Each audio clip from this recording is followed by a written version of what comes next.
Essa aula está sendo gravada para a turma de criação de Assets 1 do curso de Jogos Digitais da PUC Minas. Se você estiver vendo essa aula por acaso no YouTube, ela não vai fazer muito sentido para você. Essa aula está sendo gravada ao vivo para os alunos que estão matriculados no curso, né, e veem essas aulas de uma forma linear dentro da plataforma Canvas, que é a plataforma que a gente está vendo aqui na nossa frente. Tá? A gente já teve aulas de introdução à disciplina, que são as regras de conduta dentro do curso. A gente teve a aula de definição de assets, que fala o que é o que a gente vai produzir no curso, que são modelos low poly 3D. Esse é o tipo de asset que a gente vai produzir. Né? A gente viu, inclusive, quais são os elementos que compõem esses assets, que são os conceitos de vértice, edge, face. Isso a gente viu também. Então, os alunos matriculados podem ver esse conteúdo no Canvas. Quem tiver no YouTube pode procurar o playlist de Assets 1. Tem provavelmente uma aula explicando sobre isso também. Aí, na semana passada, a gente viu interface e navegação do Blender e a gente viu as ferramentas básicas de modelagem num vídeo que já está postado para os alunos no Canvas. Essa aula de hoje é uma sequência dessa aula de ferramentas de modelagem.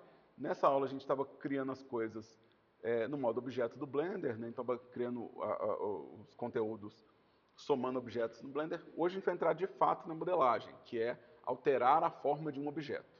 Né? Então a gente vai avançar nesse conteúdo. Então, para cobrir esse conteúdo, eu tenho esse plano para hoje. Parece muita coisa. É um pouco menos do que parece quando eu falo, mas como eu adoro falar, adoro o som da minha voz e concordo com tudo que eu falo, eu acabo demorando mais do que precisa. Tá?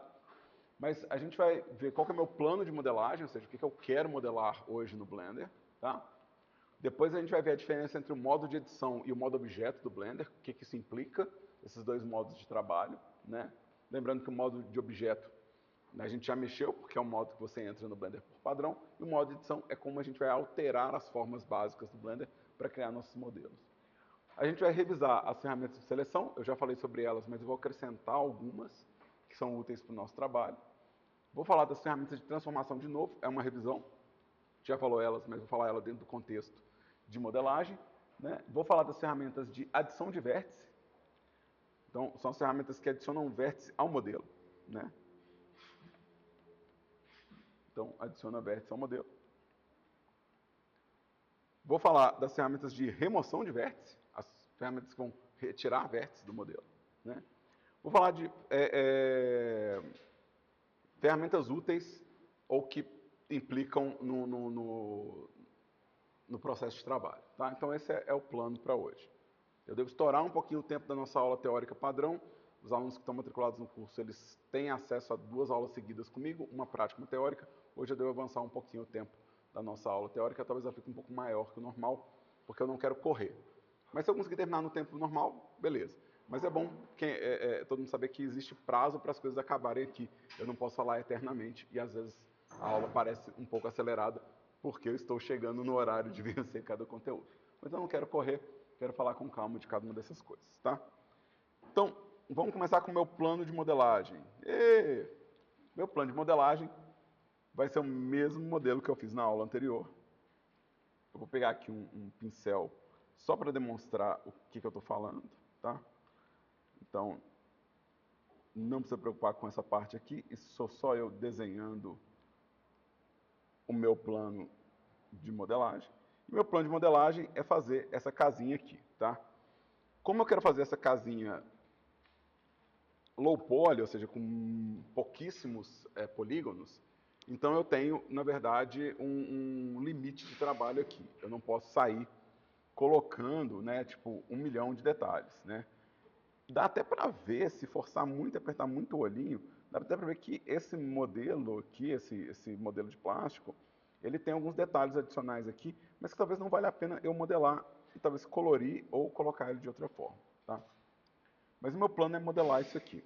E essa deveria ser a primeira parte de toda modelagem que a gente faz, que é pegar o objeto e fazer um leve estudo sobre como que eu vou resolver isso com vértice, edge e face, tá?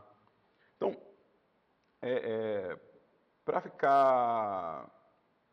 Deixa eu desligar as dinâmicas do meu pincel. Então, para ficar mais claro isso aqui, Vamos reduzir isso aqui e vamos pensar. Vamos pensar nesse objeto primeiro, depois eu penso um pouquinho nesse aqui que eu não vou modelar, mas que vai servir como referência, tá? Então, o que eu tenho que pensar aqui? Onde que estão os vértices desse modelo? Quais são as quinas que eu encontro no modelo? Bom, aqui tem um ângulo, então isso aqui é uma quina, né? Vocês conseguem ver com esse amarelinho? Dá para ver com esse amarelinho? Aqui, ó, é outra quina e aqui é outra quina, certo?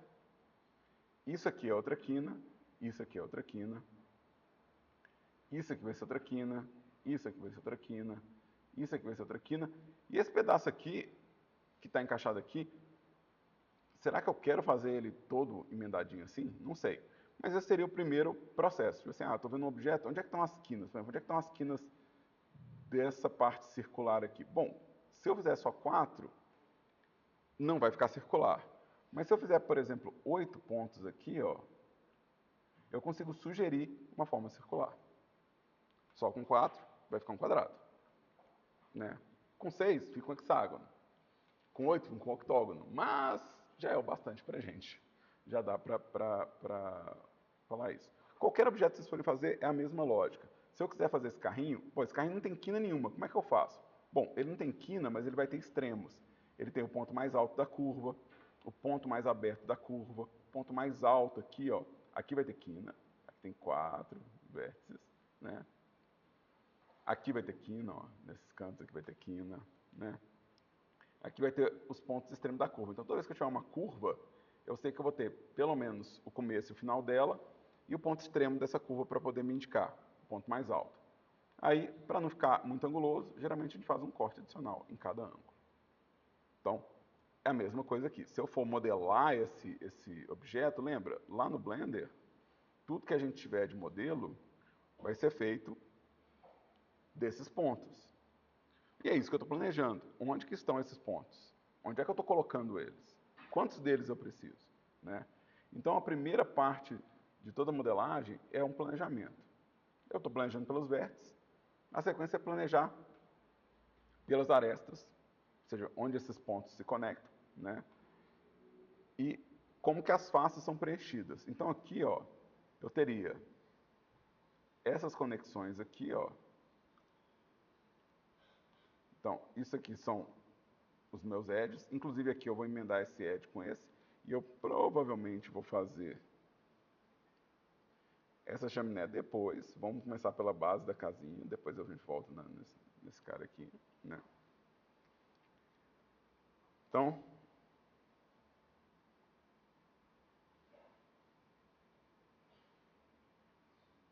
esse aqui seria o meu plano básico para fazer a casinha. Aqui eu tenho um problema, que é um problema específico para a gente que faz jogos, e que vai interferir no nosso trabalho inteiro. A gente não pode...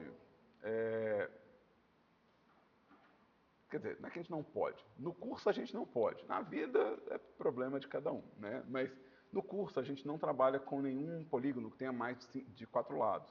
Então a gente vai ter os triângulos, que são os polígonos com 3 lados, que a gente vai evitar, a gente vai usar, mas a gente vai evitar, a gente vai tentar não usar eles demais. A gente tem os quads, que são os polígonos de 4 lados, que é a nossa forma principal de modelagem. Tudo que a gente fizer, se puder ser feito com quads, é o ideal. E a gente vai ter coisas que vão ter 5 ou mais, que a gente chama de n-gon. O n-gon ele é uma forma meio imprevisível em geometria 3D. Então a gente quer evitar ele com muito mais ênfase do que o triângulo, porque ele é imprevisível, ele não pode sofrer nenhuma deformação que ele quebra. Porque ele é muito imprevisível, a gente coloca como regra do curso, e isso vale para quem está vendo e não está matriculado, como regra do curso a gente proíbe. A gente fala, não vai usar, e a gente tira pontos toda vez que a pessoa usa. Então é uma coisa que afeta a nota. Se você está estudando e não está matriculado no curso, bom, aí você pode usar o n-gon sem perder ponto. Mas você tem que estar ciente que o n-gon é uma forma muito instável, ou seja, ela pode provocar erros no seu modelo e você não conseguir rastrear esse erro a menos que você saiba dessa possibilidade. Então ele realmente pode provocar um erro a ponto do seu modelo sumir no jogo.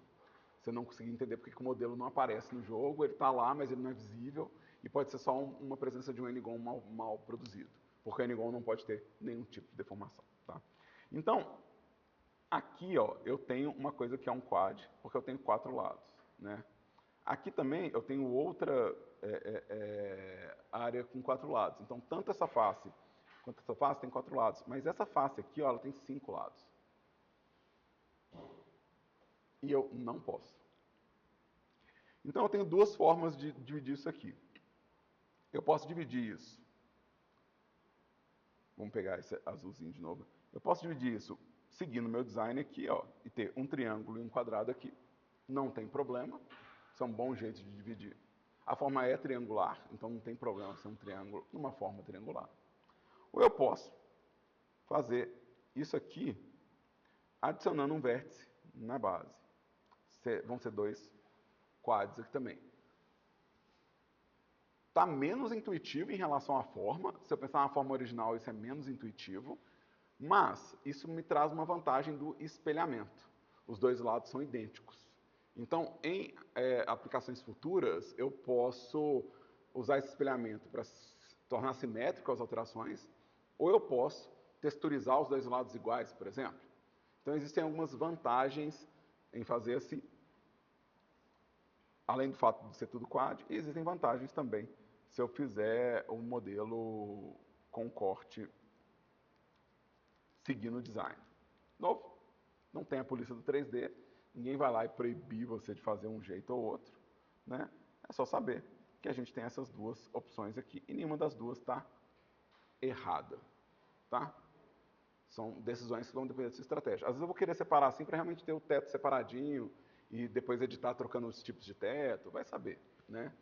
Mas esse é meu plano de modelagem, tá? Esse é meu plano de modelagem. Eu quero modelar isso que eu desenhei, certo? De novo, eu recomendo que tudo que você for modelar, não importando qual for a forma, você faça o mesmo planejamento. Né? Você pensa assim, se eu for modelar esse carro aqui, quantas retas eu preciso para fazer essa ponta, quantas faces eu preciso para fazer essa ponta. Então, provavelmente para fazer esse carro aqui, ó, eu teria algo mais ou menos marcado aqui, né? Algo mais ou menos marcado nesse sentido. E eu teria provavelmente vértices centrais também para o carro ficar mais curvado aqui. Então provavelmente eu teria um corte correndo o meu carro de fora a fora aqui, ó. Tá. Provavelmente eu teria blocos de faces assim, né? Então aqui aqui já tem um triângulo, ó.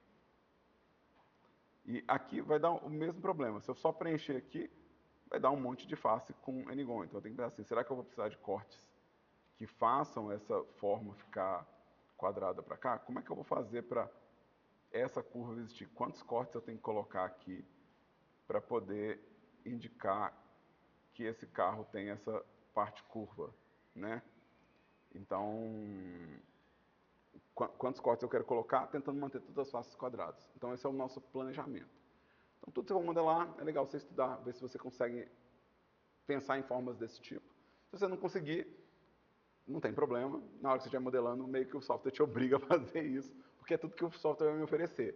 Umas retas e uns vértices. Então ele não vai me dar outras formas. Certinho? Alguma pergunta dessa parte, pessoas? Não, não? Então, vou tomar um gole d'água. Diga, Rafaela, qual que é a sua pergunta? Para fazer a profundidade do plano, por exemplo, sem usar o edit mode, quer dizer, já veio o edit mode, mas como fazer essa profundidade? Isso vai ter que ser feito no Edit Mode. Não tem como a gente gerar esse tipo de detalhe, igual essa parte curva aqui, não tem como gerar isso no modo objeto. Tem que ser no modo edit. No modo edit, eu tenho que pensar qual que é a técnica que eu estou usando na hora de modelar. Por exemplo, se eu estiver fazendo polígono por polígono, é praticamente desenhar. Então eu vou começar num polígono e aí eu vou dar extrude até chegar no banco. Então eu vou dar um extrude nessa direção, né, vou fazer isso. Se for um modo de corte, eu vou usar um modo ferramenta, vou subdividir a face. Então eu vou ter uma série de ferramentas para isso. De novo, as ferramentas eu ainda vou apresentar para vocês, mas a Rafa, ela já fez a matéria uma vez, então ela já sabe essas ferramentas, por isso que eu estou respondendo ela dessa forma. Diga. Eu quero que você vai ficar muito quadrado, Vai. Aí não seria um problema? Não é um problema.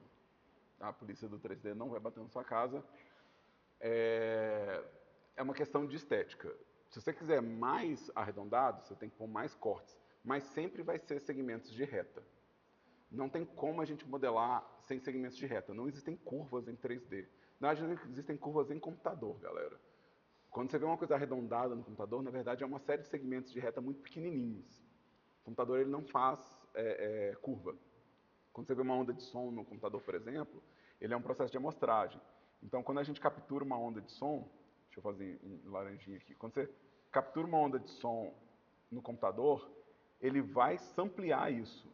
Ele vai ter uma taxa de amostragem, e a taxa de amostragem vai ser, para cada segundo de áudio, quantas retas ele está fazendo. Então ele vai reproduzir isso com retas.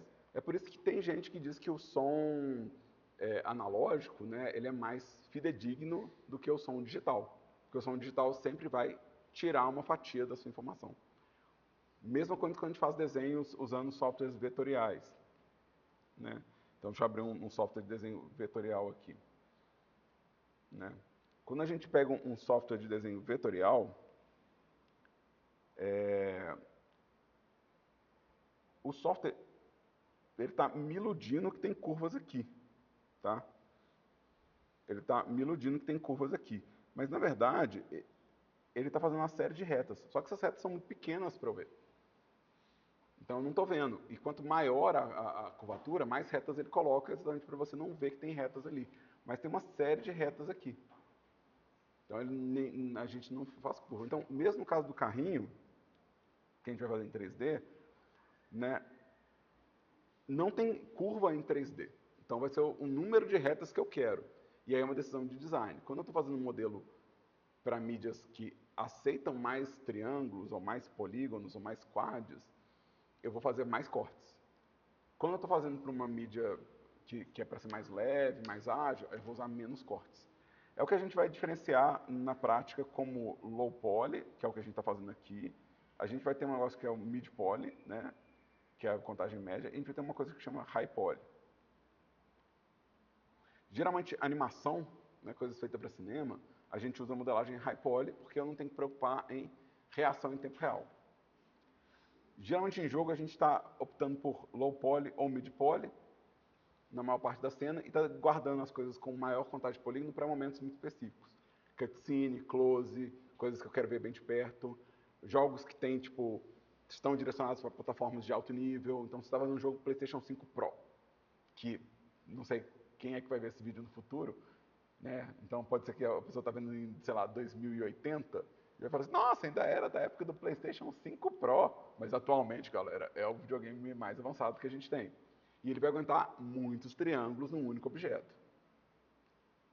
A gente está fazendo um jogo aqui para tudo, né? Então nosso jogo vai ter que rodar no celular. O celular varia muito, tem celular que aguenta rodar muita coisa, tem celular que aguenta rodar nada.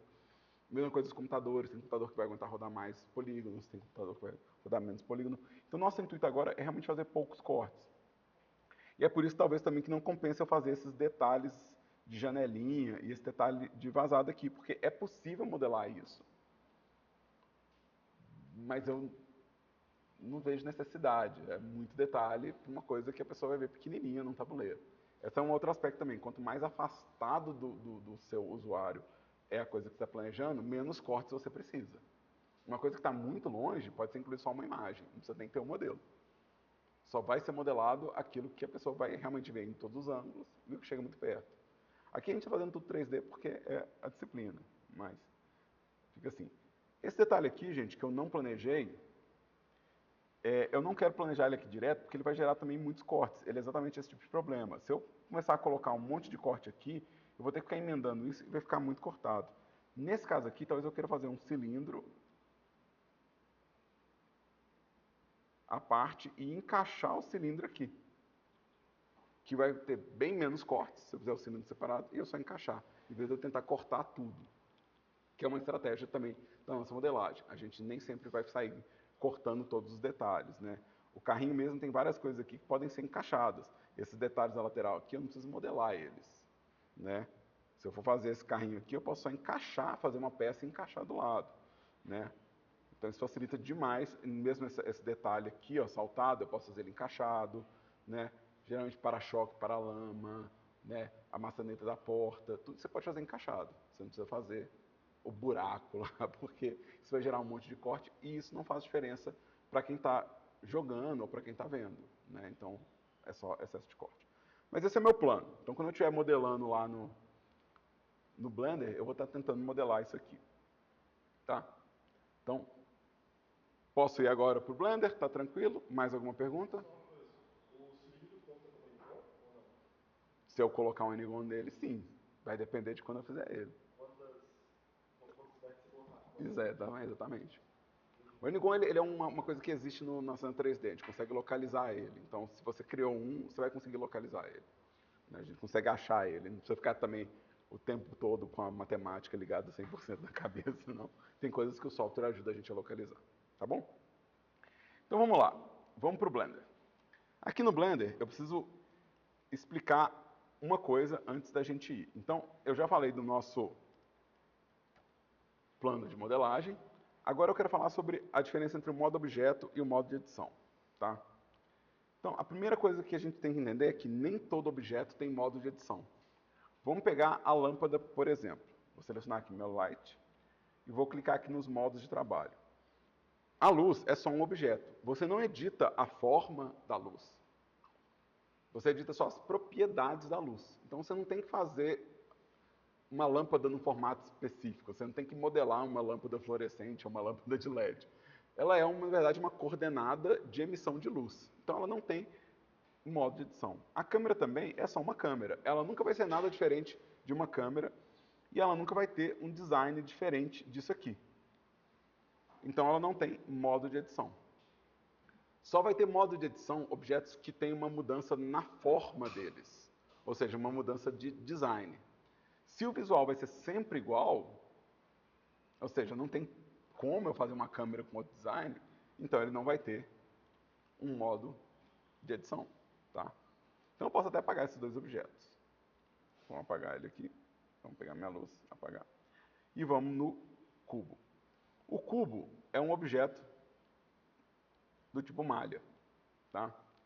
Todos os objetos do tipo malha, eles possuem a capacidade de ter a forma que você quiser. Ou seja, eu só tenho essas formas geométricas que o Blender me dá. A gente viu elas na aula anterior, então, para quem não viu a aula anterior, sempre bom ver, porque senão não faz muito sentido. Mas, por exemplo, nessas formas aqui, ó, não existe uma forma chamada casinha do Banco Imobiliário. Também não existe uma forma chamada carrinho. Também não existe uma forma chamada Sonic, ou personagem. As formas que eu tenho são só essas, são as primitivas geométricas.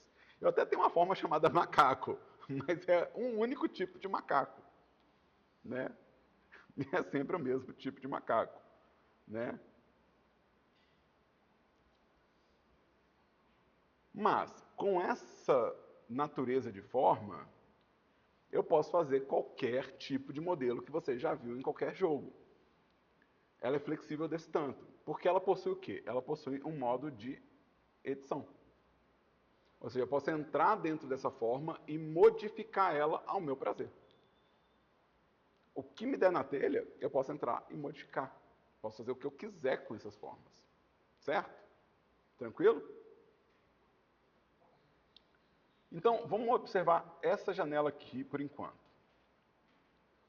Se a gente olhar essa janela aqui, ó, a gente vai ver que tem um ícone laranja, um ícone verde e um íconezinho vermelho aqui, certo? Mesmo quem está lá no fundo consegue ver?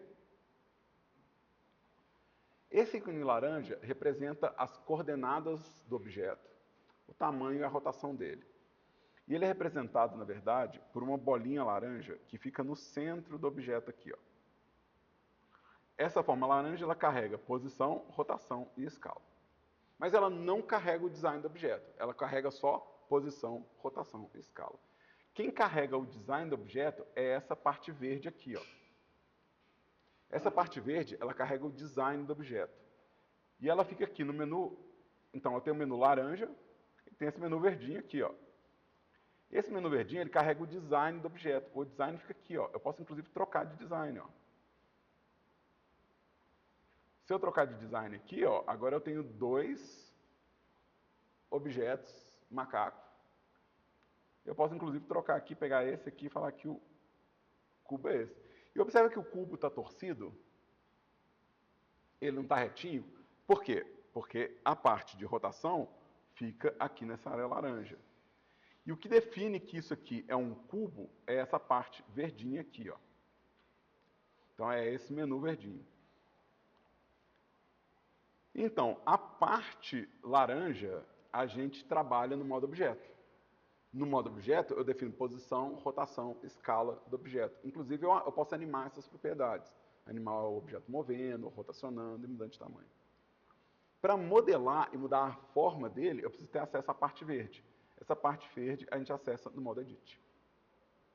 Então, quando eu entro no modo Edit, eu não estou mais lidando com posição, rotação e escala. Se eu mover aqui, ó, não está variando os valores de posição, rotação e escala. Ou seja, no modo Edit, eu estou movendo o quê? Vértice, face e edge. Eu estou alterando o design da forma. Então, é bom separar isso. Vamos fazer de novo? No modo objeto, eu estou mudando posição, rotação e escala do objeto.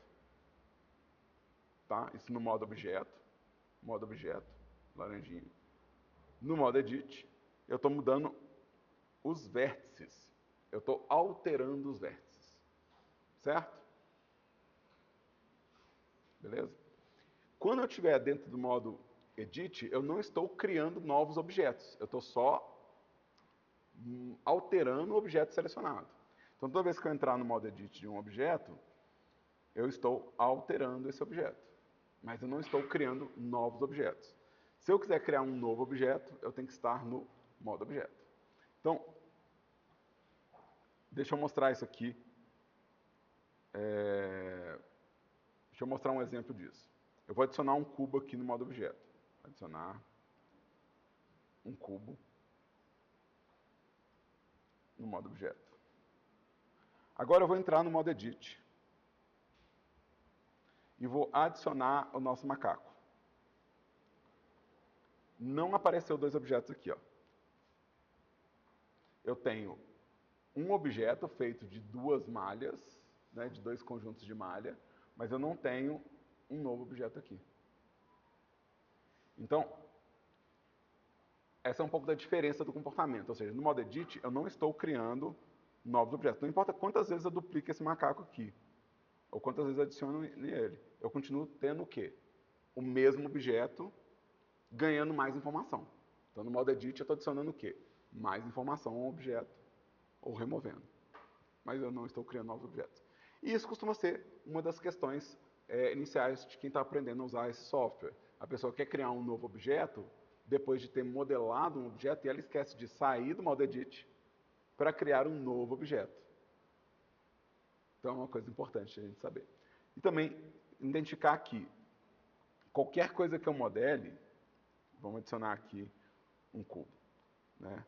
Qualquer coisa que eu modele aqui, qualquer coisa que eu faça nesse espaço aqui, ó, se eu mudei o design disso, eu tenho que mudar o nome disso também. Eu tenho que falar, olha, isso aqui que eu modelei, essa parte verde que eu modelei, chama casa. O objeto também chama casa. Mas eu posso ter, por exemplo, a casa 1, a casa 2, a casa 3, a casa 4 como objeto, sem ter mudança do design da casa. É uma coisa que vocês vão perceber quando vocês estiverem trabalhando na Unity. Na Unity, quando a gente duplica os objetos no motor de jogo, eu estou fazendo mais objetos, mas todos esses objetos possuem exatamente o mesmo design. Então, se eu editar um objeto, eu edito todos eles. Isso é um comportamento muito comum. Por isso que é muito importante que eu faça o nome correto dos objetos. Tá? É muito importante. Isso vai ser nossa primeira indicação de tipo assim, ah, tá. Essa casa aqui, ó, ela tem o mesmo design, mas ela está num lugar diferente. Então, todas essas casas aqui, ó, elas possuem posições diferentes, mas o mesmo design. Então, a posição é a parte laranja e o design é a parte verde. Tranquilo? Deu para entender isso aqui? Então, vamos lá. Então, já que a gente entendeu isso, deixa eu adicionar um novo cubo. E aí, a gente vai, para poder criar o meu modelo, né? Ou seja, eu quero criar meu modelo da casinha, eu vou entrar no modo Edit, tá? Entrando no modo Edit, primeira coisa que eu quero falar sobre as ferramentas de seleção no modo Edit. Então, vou lá, ó. Vocês vão perceber que esse menu vai expandir quando eu entrar no modo Edit, tá? Esse menu vai ficar bem maior. Então, ele ficou bem maior. Porque agora eu tenho, além do menu de visualização, o menu de seleção, o menu de adição, eu vou ter, no lugar do menu objeto, o menu mesh. Vamos voltar para o modo objeto aqui para a gente ver. Menu objeto, modo edit, menu mesh. Mas eu vou ter um menu específico para vértice, um menu específico para edge, um menu específico para face, afinal de contas é disso que é feito o nosso modelo, né? Vértice, edge, face. E um menu para as coordenadas bidimensionais que a gente vai ter, que são o V. Tudo isso eu falei na nossa aula dos elementos que compõem os assets. Tá? Mas me interessa aqui primeiro as ferramentas de seleção. Inclusive, deixa eu tirar essas ferramentas daqui, porque eu quero ficar só com... eu quero ficar só com isso aqui. Então, vamos lá. A primeira ferramenta de seleção é selecionar tudo ou selecionar nada. Né? Então, se eu tiver com nada selecionado, né, vai ficar tudo cinza aqui. Se eu tiver com tudo selecionado, vai ficar tudo laranja. Então, esse laranja vai ser nossa cor representando que está selecionado. Inclusive, é bom observar como que ela se comporta. Quando eu estiver selecionando, por exemplo, um vértice, ele vai marcar o vértice selecionado e marcar as conexões em laranja. Mas essa cor laranja ela vai sumindo e vai ficando preta porque está selecionado o quê? Só o vértice. Se eu selecionar dois vértices, aí eu vou ter a minha seleção da linha laranja, né? Além da seleção dos vértices alinhados aqui. Tá? Então essa cor laranja ela vai representar. Se eu selecionar 4 vértices aqui, ele vai selecionar uma face. Consequentemente, ela ficou laranja também. Tá? Se alguma coisa estiver selecionada com a cor branca, que é o que acontece com esse vértice aqui, isso representa qual que é o meu elemento ativo. O elemento ativo é sempre minha última seleção num conjunto de seleções, e ela vai ser importante numa série de ocasiões. Então é sempre bom ver qual que é a parte que está branca da sua seleção, ela é seu elemento ativo. E a gente pode usar isso para fazer transformações, alinhamento e uma série de organizações. Tá? Então, a gente tem esse aspecto da seleção. Além disso, eu vou ter como inverter a seleção, então eu tenho como inverter minha seleção, selecionar uma coisa e mandar ele inverter a seleção.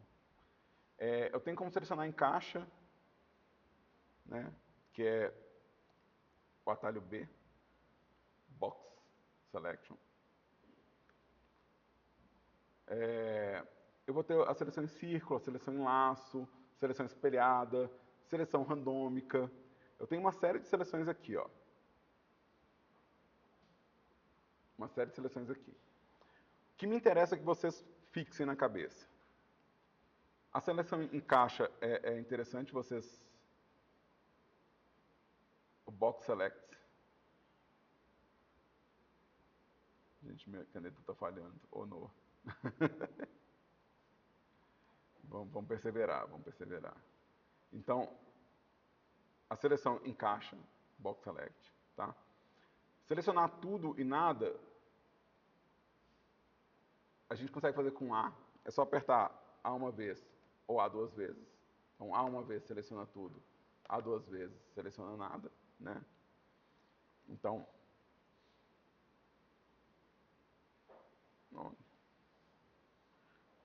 a gente vai ter algumas seleções que não são tão intuitivas assim. Tem uma seleção que eu acabei de fazer aqui agora, que ela seleciona tudo que está conectado. Ou seja, se eu selecionei um vértice, eu posso selecionar tudo que está conectado a esse vértice. E isso é bem útil. Isso é bem útil. Você fala assim, eu quero pegar esse pedaço. Essa é a seleção de coisas linkadas. Então, o atalho vai ser Ctrl L.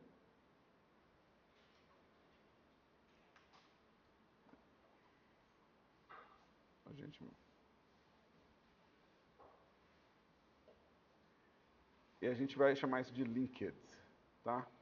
Linked é tudo que estiver conectado, tá? Tudo que estiver conectado. Então, ele vai vendo ali os edges conectados ao vértice e ele vai buscando todos até encerrar essa conexão, tá? Deixa eu ver o que mais está previsto aqui. All, select e o loop. Ah, isso é bem legal.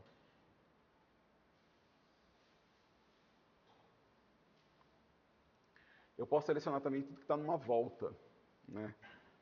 Se eu segurar Alt e... Deixa eu fazer mais uns cortes aqui só para... Se eu segurar o Alt, ele seleciona a volta toda na hora que eu estiver clicando com a seleção. Então, o Alt mais o clique de seleção, ele vai fazer um Loop Select. Que é muito útil para a gente, mas que só vai funcionar em coisas que só funciona perfeito da volta completa onde tem as coisas feitas com quads. Então a gente só vai ter os conceitos de volta se você estiver fazendo as coisas com 4 faces, com 4 edges, né? Faces com 4 edges. Então é uma coisa a se observar, mas é muito útil. E vocês vão me ver usando isso o tempo todo, então é melhor eu falar que isso está acontecendo, tá? Então a gente tem esse aspecto de seleção aqui. A gente também vai ter em seleção essa interface aqui que apareceu, essa interface que apareceu aqui, logo depois do modo de edição. Do lado do Edit Mode apareceu o que eu estou selecionando. Aqui está marcado para selecionar a vértice, mas eu posso falar para ele selecionar Edge e para ele selecionar a face. E aí quando eu clicar, ele vai selecionar a face que eu cliquei. Tá? Se eu clicar aqui no Edge, ele vai selecionar as linhas, tá vendo?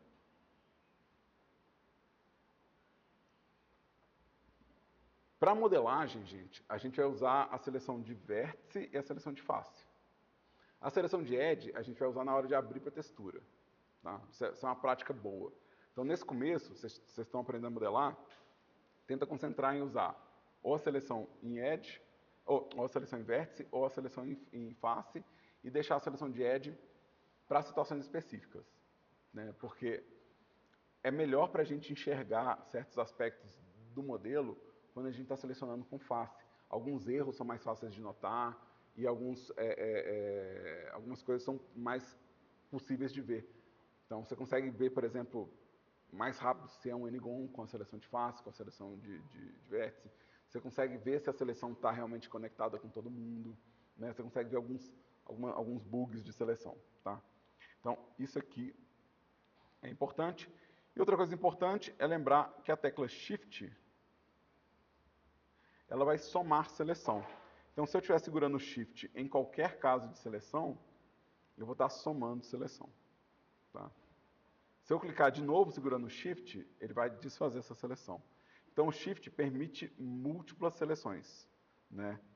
Então, a seleção múltipla, né? Minha letra de médico, né, gente? Ninguém vai entender nada disso que está escrito. Mas tudo bem, o texto está lá no Canvas, então tem a versão escrita disso, com um texto mais legível, tá? Então, isso aqui vai ser importante para mim. Lembrando, toda ação que eu for fazer no Blender, quer dizer, toda não, né? Mas a maioria das ações que eu vou fazer no Blender, elas pressupõem uma seleção.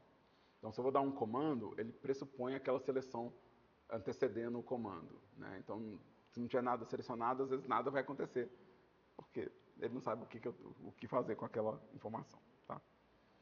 Então, vamos para o próximo tópico aqui, se não tiver nenhuma pergunta. Tem alguma pergunta, pessoas? Diga. Mas tem como extrair um pedaço para um objeto separado? Tem, mas não é agora. Tem sim, com certeza tem como extrair, tem como juntar, mas isso é mais pra frente. A princípio a gente quer planejamento. Se você quer fazer o objeto com 2 peças, eu quero que você planeje fazer com 2 peças. Eu não quero que você improvise isso. Então, isso é uma coisa que a gente vai passar posteriormente. Tá? Tem uma aula de demonstração de modelagem que eu uso exatamente para isso, para mostrar como separar, como juntar, e tudo isso também já está no Canvas. Mas nesse primeiro momento a gente não vai mostrar, beleza? Tem uma pergunta lá no fundo? Uma pergunta. Você falou que é usar mais vértices e face, correto? Isso. As formas básicas, então, basicamente, a gente modelar apenas usando no Edit, vértice, face e movimentação? Não, é bem mais que isso, na verdade. Tem bem mais ferramenta. Eu só comecei. Não é falar agora, assim. Não. Mesmo agora, essa aula eu vou abrir várias ferramentas. Então vai ter bem mais do que isso.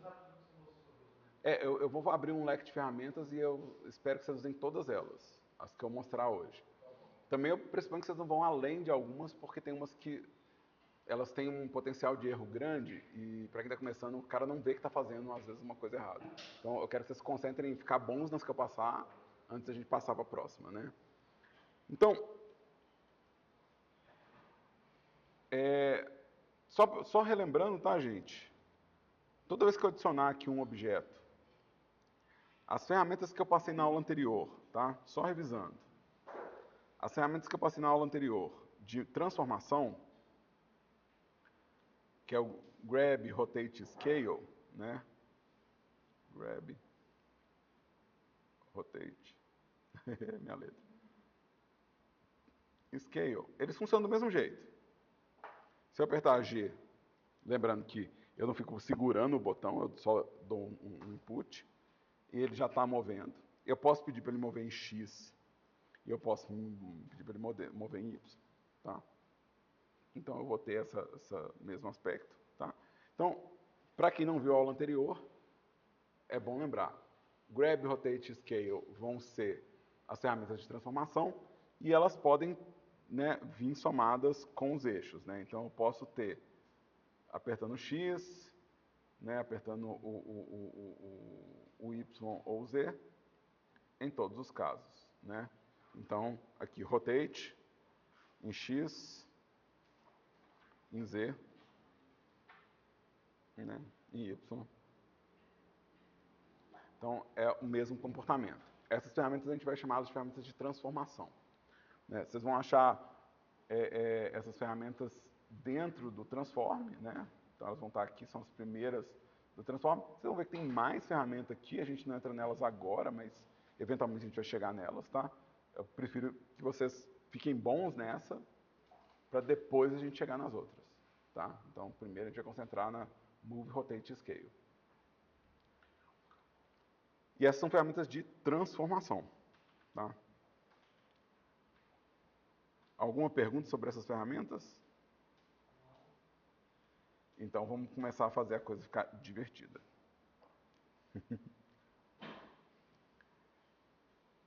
As ferramentas de adição são as ferramentas que vão permitir que eu faça realmente que o meu conteúdo original mude realmente de forma. Porque, vamos combinar, se eu entrei com um cubo aqui, ó,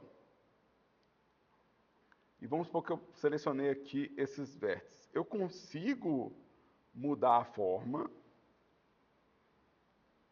Então eu já estou mudando a forma, mas eu não vou conseguir fazer aquela casinha. Eu consigo mover isso aqui para lá e para cá, dar escala, e fazer umas coisas muito loucas. Mas eu não vou conseguir fazer a casinha. Posso rotacionar. Aliás, eu posso vir aqui, ó, e rotacionar uma face. Já é bem diferente do cubo, não é? Então, o fato de eu transformar já me ajuda demais. Se você pegar uma forma mais complexa, né? Se você pegar uma forma mais complexa e for mudando, né? Talvez você consiga fazer coisas bem diferentes, né? Só com transformação, ou seja, tudo que eu estou usando aqui, ó, é grab. Então, dá para alterar bastante a forma com as transformações. Ela é muito importante, né? O que não dá é para fazer a casinha. A casinha que não vai sair, tá? Então, para eu fazer a casinha, eu realmente vou precisar dessas ferramentas aqui, tá? A primeira ferramenta aqui, ó, essa adição aqui, é esse menu aqui, ó. Eu, com frequência, vou precisar de novas peças para modelar, dentro do mesmo objeto. Então, às vezes, o meu objeto ele é feito de várias peças, mas eu não quero ter vários objetos. Isso fica muito difícil de gerenciar num jogo. Se eu fazer uma casa e cada tijolo da casa for um objeto separado, quantos objetos eu vou ter para ter uma casa lá? Se todo telhado, toda janela for um objeto separado, fica muito complicado. Então é muito comum que a gente adicione detalhes colocando mais objetos dentro do modo edit, ou seja, sem aumentar a quantidade de objetos em cena. Então na aula passada eu cheguei a criar uma casa, não sei se vocês lembram, criando um cubo e adicionando um cilindro no modo objeto, um cilindro com 3 vértices apenas. Então eu fiz isso na aula passada.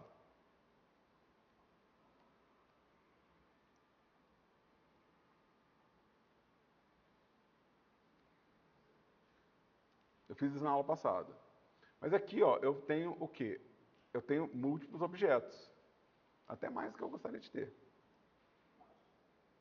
Se eu quiser ter só um objeto casa, assim que eu adicionar o meu primeiro objeto, objeto cubo, eu vou entrar no modo edit e vou adicionar agora um cilindro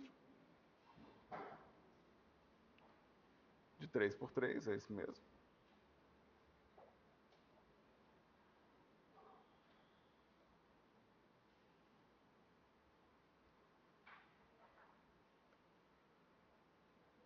E agora eu tenho, mesmo se você olhar aqui, ó, não existem múltiplas peças. É o quê? É um objeto e o design dele. Então esse é o objeto e o design dele. Cada peça aqui, ó, cada uma dessas peças aqui faz parte do mesmo design. E eu vou ter acesso a ele separado por causa da seleção linkada, né? A seleção linkada é que vai permitir que eu faça a seleção individual de cada um deles. Eu consigo até criar uma outra subdivisão, mas isso a gente vai ver mais tarde quando a gente estiver trabalhando com o rig. A gente vai ver que tem como ainda fazer coleções dentro do seu modo edit. Falar, todas essas peças fazem parte da base, todas essas peças fazem parte do telhado. A gente consegue fazer mais coisas assim, né? E no caso da minha casa, ela seria feita de 3 peças, né? Porque ela teria chaminé também. Então, meu conjunto de peças poderia ser assim. E essa é uma forma de fazer, ou seja, eu estou usando o menu de edição para criar um modelo da minha casa dentro do modo edit, sem criar novas peças. Beleza? Isso é um jeito de fazer. Tranquilo? Então vamos lá. Então, adição no modo edit vai permitir que eu adicione mais malha no mesmo objeto. Meu objeto aqui é uma casa. Meu objeto aqui é uma casa com uma malha casa, que eu já criei, inclusive, eu estou repetindo o nome, então ele está reclamando. Vou mudar aqui só porque... Eu vou adicionar aqui um cubo, né? E essa foi minha primeira ferramenta de adição de vértices. Quando eu adiciono uma forma dessa aqui, meu objeto ele passa a ter o quê? Mais vértices, né? Toda vez que eu adiciono uma coisa lá dentro, ou seja, eu não estou criando mais objetos, eu estou criando mais vértices no mesmo objeto. Então, essa é uma ferramenta de adição de vértices. Vamos ver aqui a próxima da lista.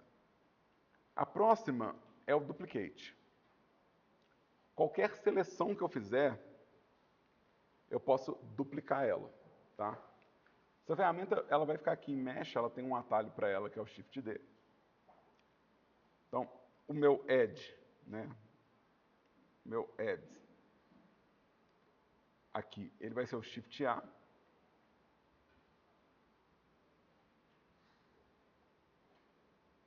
E o meu duplicate, o duplicate ele vai substituir o Ctrl+C, Ctrl+V.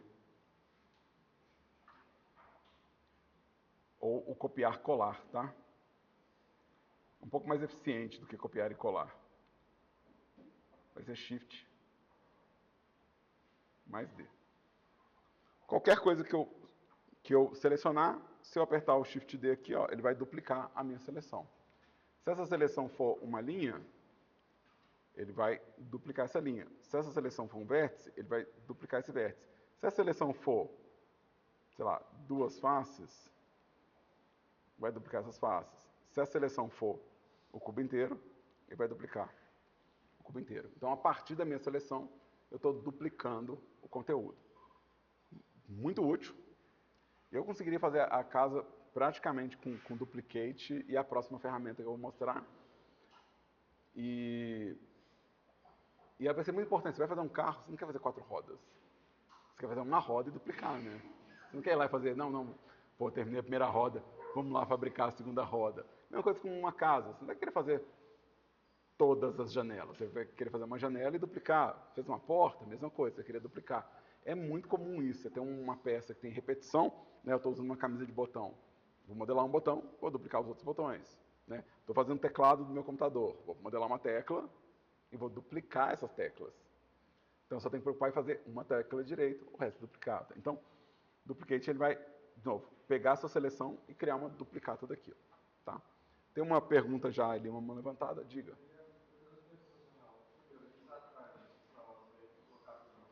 Já está tudo no Canvas.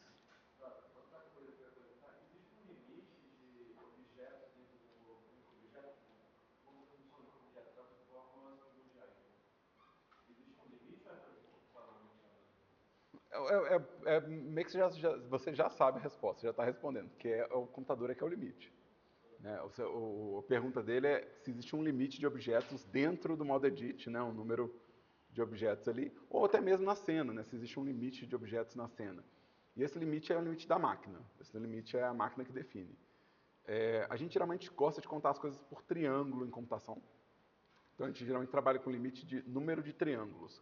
Quantos triângulos simultâneos a minha máquina aguenta? É como a gente vai ver desempenho de jogo também. Desempenho de jogo é medido por quantos triângulos simultâneos você consegue ter. Porque é um jogo muito grande, vamos pensar um jogo enorme, de mundo aberto. Ele vai ter bem mais triângulos do que a sua máquina aguenta, mas eles não são vistos ao mesmo tempo. Quando você está andando pelo deserto lá no Horizon Forbidden West, você não está vendo a cidade. Quando você está na cidade, você não está vendo o deserto. Então você não precisa carregar essas informações simultaneamente.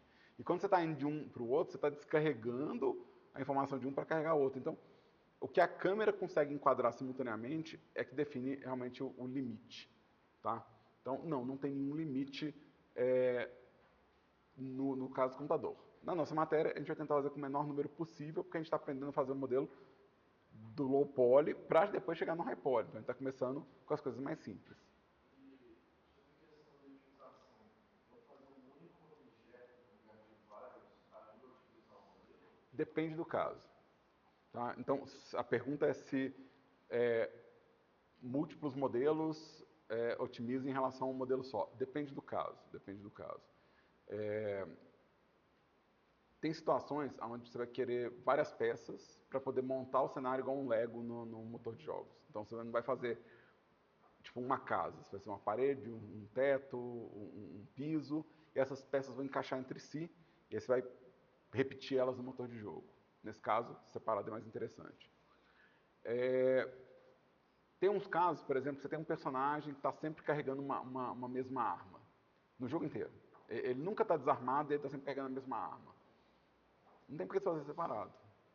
Se ele nunca vai estar carregando aquilo, vai estar desarmado daquilo, se aquilo nunca deixa de ser parte dele, para que eu vou fazer ele separado?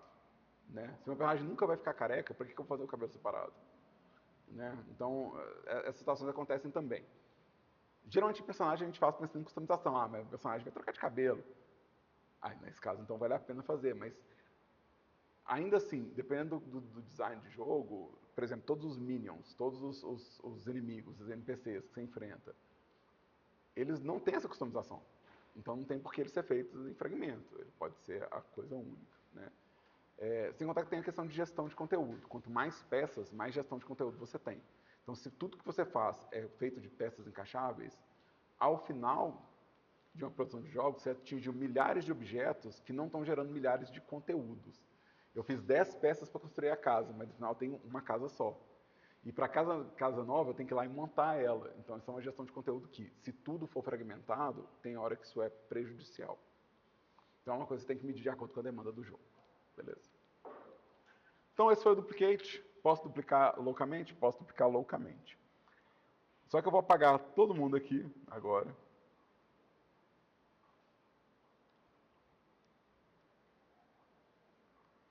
E vou deixar só um vértice. Deixa só um vértice, é um pontinho branco ali. Tá? E vamos ver a próxima ferramenta. A próxima ferramenta é a ferramenta de fazer face ou edge. Ou seja, é uma ferramenta que vai permitir que eu faça o desenho de uma ou mais coisas, dependendo da minha seleção. Né? Então vamos lá. Deixa eu pegar meu vértice aqui e deixa eu duplicar esse vértice. Dupliquei o vértice. Agora eu tenho dois vértices. Eu posso usar o make face barra edge. Eu nem sei como é que está nomeado, mas eu vou chamar isso aqui de fio. Vai ficar mais fácil a gente lembrar. E vamos chamar, o atalho dele vai ser F. Então se eu selecionei duas partes aqui, ó, e apertei F, eu preenchi com uma linha. Vou fazer de novo, Shift D, Shift D. Vou preencher e vou preencher. Estou apertando F para preencher. F para preencher. F para preencher. Agora eu vou duplicar de novo, ó. Vou em Z. Aqui, gente, eu estou usando Ctrl para fazer valores arredondados, tá? Eu acho que eu comentei isso na última aula. Ctrl e Shift fazem os valores arredondados. Eu acho que eu comentei. Se eu não tiver comentado, está comentado agora. Mas eu acho que eu comentei. Quando você segura Ctrl, você faz os valores arredondados. E aqui, ó, vamos lá. Vamos preencher 4 vértices aqui, ó. Face. 4 vértices. Face. 4 vértices. Face. 4 vértices. Face. 4 vértices. Face. 4 vértices. Face. 4 vértices. Face. 3 vértices. Face. Dá para modelar assim. Você pode realmente modelar assim. E tem horas que a gente modela exatamente assim. A gente vai duplicando e emendando. Tem hora que é realmente assim que a gente modela. Inclusive tem um nome para esse tipo de técnica de modelagem. Ela chama poly by poly. Quando você está modelando polígono por polígono. Antigamente, quando os computadores eram de pedra, era só isso que a gente conseguia fazer. Era a única solução que a gente tinha. Então a gente começava com um plano, ia duplicando e preenchendo, e duplicando e preenchendo, e é isso aí. Mas a gente tem uma vida um pouco melhor, a gente vai ter um pouco mais de ferramenta. Mas observa que eu já fiz o design básico da minha casinha. Não é? Não está com as proporções, mas eu fiz, ó. Só usando Edge para adicionar, obviamente, alguma coisa, senão não teria nada para modelar. Usando Duplicate para duplicar a informação que eu quero e usando o New Face e o Edge para preencher. Então, eu só consigo modelar usando essas 3 ferramentas. Tá ótimo. Não vou aparecer na casa de vocês falando por quê? Por que você não está usando outras ferramentas? Não vou. Não vou bater na sua casa. Polícia do 3D? Não vou fazer isso. Se é essa ferramenta que você entendeu, cara, usa ela. Na boa. Tá? Mas vamos lá. Aqui, ó, já tem uma questão no preenchimento que é importante, que é, na pressa, alguém pode ir lá e querer preencher isso aqui, ó. E ele vai preencher. Só que eu tenho 5 vértices. 5 arestas. Então eu tenho um N-gon. Aí entra no problema da disciplina. Na disciplina isso tira ponto. Cada asset tem N-gon, você perde ponto, né? Proporcional àquilo. Então essa coisa da disciplina, tá? Então é a disciplina que está falando que não pode. Alguns motores de jogos também vão falar que não pode, mas você descobrir do jeito mais triste, que é levando o N-gon para lá e dando erro. Mas deixa eu mostrar o problema, por que a gente não pode o N-gon. O computador vai converter tudo isso aqui para triângulo na hora de jogar a placa de vídeo. E se isso aqui estiver um pouquinho distorcido, o computador ele não sabe aonde está o triângulo. Ele não sabe se os triângulos vão estar aqui, se os triângulos vão estar, tipo, aqui. Tipo, você não sabe como é que ele vai cortar. E toda vez que você cortar diferente, ele vai te dar uma sombra diferente. Porque a coisa está deformada. Então, a linha ali vai definir um jeito diferente de sombrear o objeto. Então, você pode ter um resultado muito diferente do que você está vendo no Blender, porque a forma não está retinha. E não dá para garantir, principalmente no primeiro período, que vocês vão fazer todas as faces completamente alinhadas e retas. Qualquer puxadinha sem querer, qualquer grab enter sem querer, pode deformar esse N-gon e gerar um erro futuro. Por isso que a gente está considerando ele como algo proibido nesse momento. Mas esse aviso vale para tudo que você vai fazer. Se você vai usar N-gon, ele tem que ser completamente plano. E você só vai poder usar depois que você formar no curso de jogos. Porque no curso de jogos, em todas as disciplinas, a gente fala que não pode. Então é uma coisa pro futuro de vocês, tá? Mas é uma coisa que, de novo, quando eu preencho, com 20 anos de Blender nas costas, eu conto 1, 2, 3, 4 antes de apertar. Conto mesmo. Né? Aquele 1, 2, 3, 1, 2, 3. Eu conto para ter certeza que eu não estou fazendo um N-gon sem querer. Exatamente o que já aconteceu. Sob a minha tutela, né, de modelo sumir no motor de jogos porque tinha N-gon. Sumir. Desaparecer. Estava lá o modelo, mas o motor não conseguia calcular visualmente. Então, ele era sempre um objeto vazio. E aí, obviamente, porque estava sob minha tutela, eu sabia, isso é um N-gon. Mas a equipe inteira, enquanto eu não cheguei, estava completamente desesperada. Porque achou que não ia entregar no prazo, que não tinha como, que os modelos não estavam dando certo. Eu falei, não, isso com certeza é um N-gon que está em algum lugar. Não tem N-gon. Vamos procurar. Procuramos, achamos, tiramos, resolveu. Simples assim. Então, a gente vai evitar. Na hora de usar o preenchimento, né? Evitar N-gon. 1, 2, 3, 4, preenche. Alguma pergunta dessa parte? Como é que funciona aquela questão da normal? Não preenche assim, tipo, fica para formar. Só Deus sabe. A gente tem uma ferramenta para corrigir isso depois. Tá? Mas é porque, no geral, o Blender ele vai fazer tudo voltado para a visão do usuário. Então, se eu estou preenchendo aqui, ele está desenhando normal virado para mim. Se eu estivesse dentro da casa, talvez ele fizesse a normal virada para mim também. Aí talvez você falasse, nossa, está invertendo. Mas, ele também usa contexto. Então, você fala assim, não, eu tenho toda uma casca de modelo para fora. Às vezes, nesse contexto, ele consegue calcular, tá, normal é para fora. Então, é uma coisa que o Blender tem um algoritmo de contexto para poder tentar acertar. Só que ele erra esse algoritmo. Como todo algoritmo da história da humanidade, eles erram. Então, a gente tem que conferir isso posteriormente de todo jeito. Mas, geralmente, se você está vendo uma sombra bonitinha, já é um bom sinal. Se não tem nenhuma face também mais escura que as outras, geralmente são um bom sinal. Algumas ferramentas, se elas estiverem comportando corretamente, é um bom sinal. Então, a gente tem uma série de indicativos. Mas tem uma ferramenta específica para a gente conferir normal. Tá? A gente tem não só como visualizar as setas normal, mas ele tem uma orientação de face, que me indica que no caso aqui todas são invertidas. Então, hã? Mas, de novo, isso aí eu fiz tanto duplicar, levar para lá, que eu realmente não sei quando que eu comecei para que lado que estava virado. Né? Então, eu não sei se eu comecei fazendo uma face de dentro ou uma face de fora. Mesmo. Não tem como eu saber. Porque eu comecei isso horas atrás, né, nessa disciplina. Mas a gente tem como corrigir a normal, não tem problema. Podemos ir para a próxima ferramenta? A próxima ferramenta é a subdivisão. Então, eu vou apagar esse cara aqui e vou adicionar um cubo, tá? Vou adicionar um cubo. E aí, tem uma ferramenta que ela vai fazer a minha subdivisão da minha seleção. Eu vou fazer isso usando esse edge aqui, ó, e eu vou usar ela. Ela vai ficar no botão direito do mouse, tá? Ela vai ser a primeira, quando você aperta com o botão direito no menu de contexto, ela é a primeira opção, é o subdivide, tá? Eu não sei se ela tem um outro atalho, de verdade.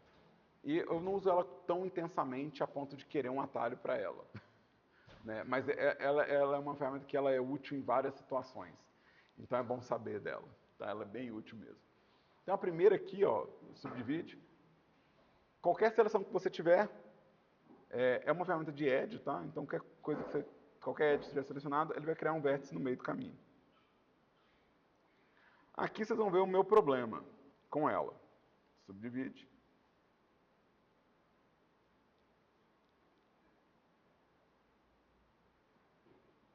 Isso aqui tudo é Inigon. E aí vocês vão ver um pouco do problema, porque não tem um edge aqui em cima. Não tem um edge. Então, quando a gente faz um subdivide,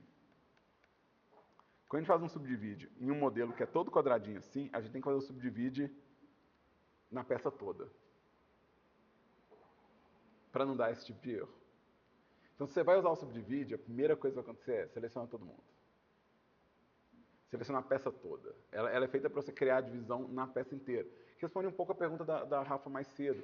Ah, mas vai ficar muito quadrado. E se eu quiser colocar mais detalhe? Provavelmente vai pegar a peça toda e acrescentar um nível de subdivisão e detalhar com isso. No terceiro período, a gente vai ver que a gente usa uma forma externa de subdivisão que não destrói o nosso modelo low poly. Mas nesse período a gente não vai usar, porque vocês estão aprendendo primeiro as ferramentas básicas. Então aqui, ó, eu vou subdividir todo mundo. Aí ele criou esse tanto de quadradinho aqui, ó. E agora, se eu puxar isso aqui, ó, a estrutura da minha casinha está lá, ó. Dei um grab. Oi?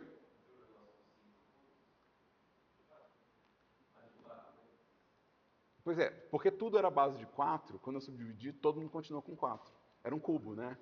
Estava todo selecionado. Então, todo quadrado virou um quadrado menor. Então, não dá esse problema.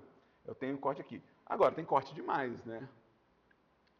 Aí a pergunta é, se tem corte demais, será que eu quero aproveitar para fazer umas deformações a mais? Será que eu quero usar para criar mais variação de cor? Será que eu quero aproveitar para fazer o telhadinho assim? Então, se você colocou mais cortes, a primeira pergunta que tem que fazer é, mas eu quero mais detalhe?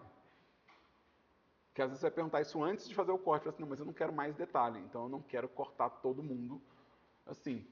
Mas com frequência a gente vai modelar e vai chegar num ponto, não, peraí, a base do meu modelo está ok. Vamos pensar que eu estou fazendo uma coisa mais exagerada. Agora eu quero fazer mais detalhes nele, então eu posso vir aqui e pensar em fazer, e ter uma coisa que é um pouquinho mais estilizada assim. Porque eu tenho conteúdo para isso. Todo corte que eu adicionar vai me dar espaço de design. Vamos desfazer. E esse foi o subdivide. A única observação do subdivide é, quando fizer, faça com a peça inteira selecionada, para não correr risco de gerar os N-gons. Beleza? Alguma pergunta do subdivide? Ótimo, porque a gente vai usar ele menos que os outros. Então, deixa assim. E ele está no botão direito, tá? Não colocando o atalho aqui, porque ele está no botão direito do mouse. O próximo é o Connect. Eu vou fazer de novo aquele erro. Vou fazer de novo aquele erro. Mesma coisa, subdivide. Subdivide.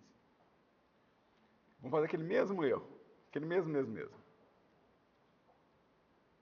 Vocês lembram dele? Se vocês não lembram, eu acabei de fazer ele. Não tem edge aqui, ó. Não tem edge conectando esses dois. Se eu quiser conectar dois edges, criando uma nova aresta, um novo edge, né? Eu tenho um connect.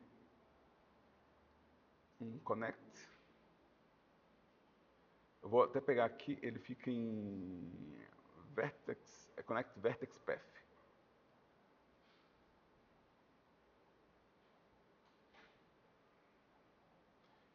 E ele vai ser o atalho J.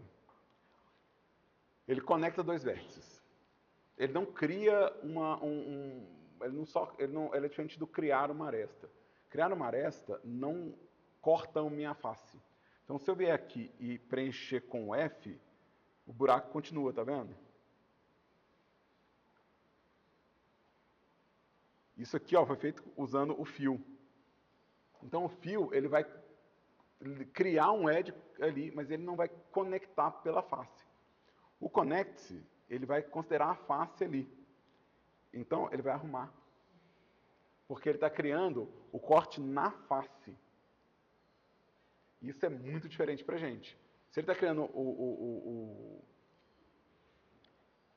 a aresta na face, então ele vai corrigir o meu problema de N1. Ele é uma das formas de corrigir. Inclusive aqui, ó, eu posso fazer a mesma coisa, porque é N-gon nessas laterais aqui, eu posso fazer a mesma coisa aqui usando esse J. Tá? Então toda vez que eu quiser criar uma aresta na superfície de uma face, eu uso J. Quando eu quiser criar uma face que não existe, ou uma aresta que não existe, aí eu uso F. Então o F ele vai criar o conteúdo avulso, e o J vai criar considerando o espaço de conexão dele ali. Né? Então, nesse caso aqui, ó, em vez de fazer o F, que não resolveria a minha seleção, vocês vão ver que minha face continua sendo um N-gon. Isso foi com F. Agora eu vou fazer com J.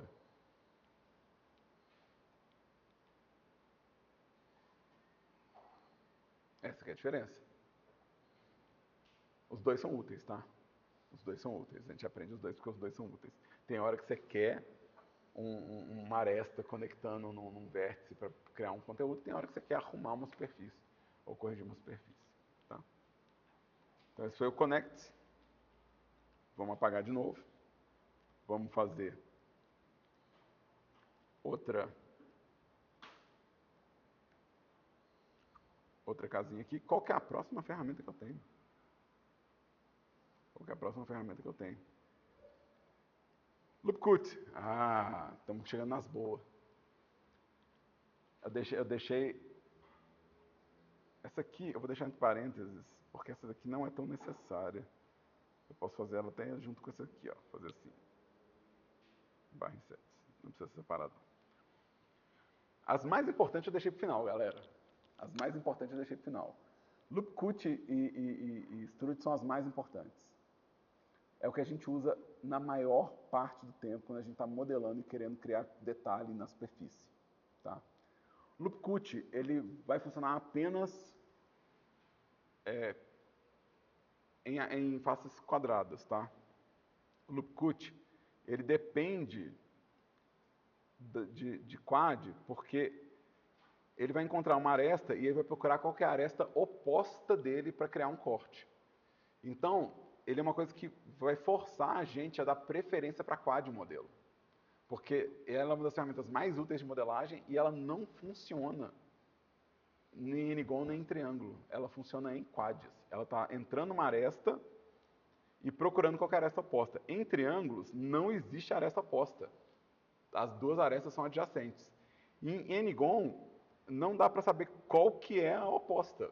Porque eu vou ter 2, 3, 4, 5 arestas opostas.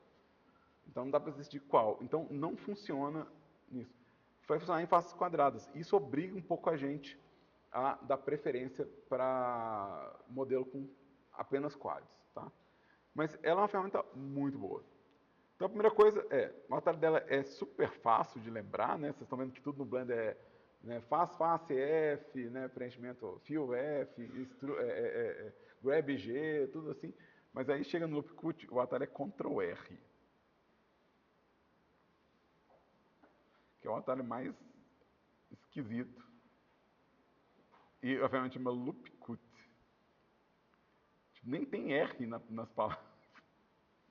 Mas é a vida. Hã? Ctrl R. Ctrl R. E aí, ó, quando eu der o Ctrl R, outra coisa, o loop cut ele não precisa de seleção. Se eu der o atalho aqui, ele vai fazer uma linha amarela, indicando onde que ele vai cortar. Essa linha amarela, ela vai depender de qual aresta que eu estou apontando. Se eu apontei para essa aresta, ele vai cortar nessa direção. Se eu apontar para essa, se eu apontar para essa. Então, a aresta que você estiver apontando é onde ele vai cortar, tá? No caso do loop cut, se eu girar o scroll do mouse, ele aumenta o número de cortes. Então, eu consigo fazer múltiplos cortes ao mesmo tempo. Isso é bem legal, tá? E outra coisa é, uma vez que eu confirmar o meu corte, ele ainda permite que eu faça um slide na superfície, que eu dê um deslizamento. Então eu posso definir aonde eu quero esse corte. Se eu apertar o ESC, ou o botão de cancelar, ele vai ficar no centro. E se eu não gostei, eu ainda posso vir aqui na janelinha de edição, a mesma janela que a gente usa para editar as coisas, né? E falar tudo que eu quero alterar nele. Então ele permite uma série de alterações posteriores. No caso aqui, eu quero 0. Eu quero 0 de smooth. E eu quero apenas um corte. Então, toda operação que a gente faz no Blender tem uma janela de revisão dessa operação. No caso do Loop Cut era super interessante. No caso do Subdivide também, tá? Eu não fiz isso com Subdivide, mas ele também vai ter, tipo, como suavizar as coisas. Todas as ferramentas que eu mostrei até agora vai ter uma janela de edição, porque ela é o ajuste da última operação. Então vamos vir aqui, ó, meu Loop Cut aqui, eu vou clicar, ESC, né? E aqui, ó, ele me deu o quê? Exatamente o meu planejamento inicial. Uma casa dividida meio a meio, né? Usando um Loop Cut só. Fica super rápido para fazer essa forma, né? E a gente vai usar isso bastante, cara. A gente vai usar toda vez que eu quero acrescentar um detalhe, com frequência eu quero acrescentar ele só numa direção. Eu não quero acrescentar no modelo inteiro. O Subdivide, ele meio que me obriga a acrescentar no modelo inteiro, porque toda vez que eu vou usar ele, eu tenho que selecionar todo mundo para não gerar Nigon. E se eu não fizer isso, eu vou ter que ficar voltando, consertando a malha. E no caso do Loop Cut, não. Ele já vai mostrar os loops. E se não tiver loop, deixa eu fazer aqui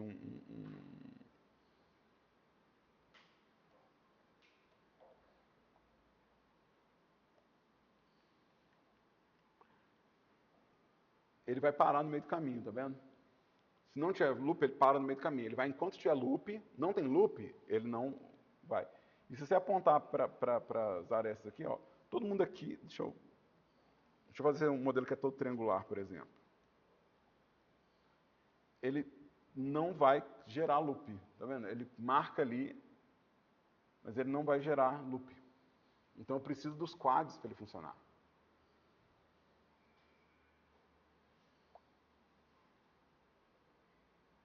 Deixa eu fazer um outro negócio aqui.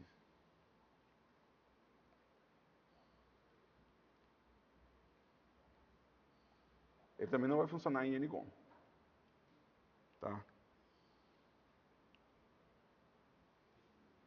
Aqui, ó, no Ngon ele não funciona.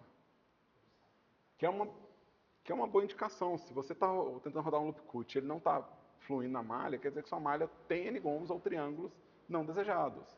Porque você está querendo fazer uma operação e seu objeto não está comportando do jeito que deveria. Então, é bem interessante. Essa ferramenta era muito boa para a gente conferir a qualidade da superfície, né?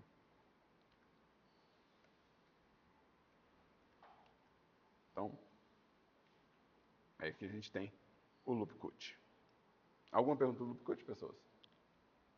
Tranquilo? Então, vamos para minha favorita, o Extrude. Extrude, primeiro, que é uma palavra que eu adoro. né? Não sei se vocês conhecem uma extrusora.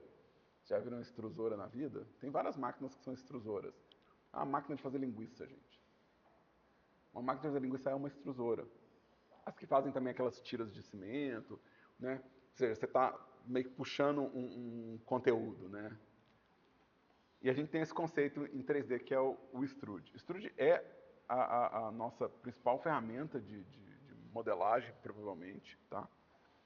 Qualquer conteúdo selecionado que eu tiver, se eu der o comando de extrude, e o comando de extrude... Opa. Deixa eu escrever aqui, O extrude, o atalho dele vai ser o E, tá? E ele vai sempre depender da seleção. Então, se eu tiver um vértice e der extrude em um vértice, ele vai puxar um vértice novo conectado ao vértice anterior.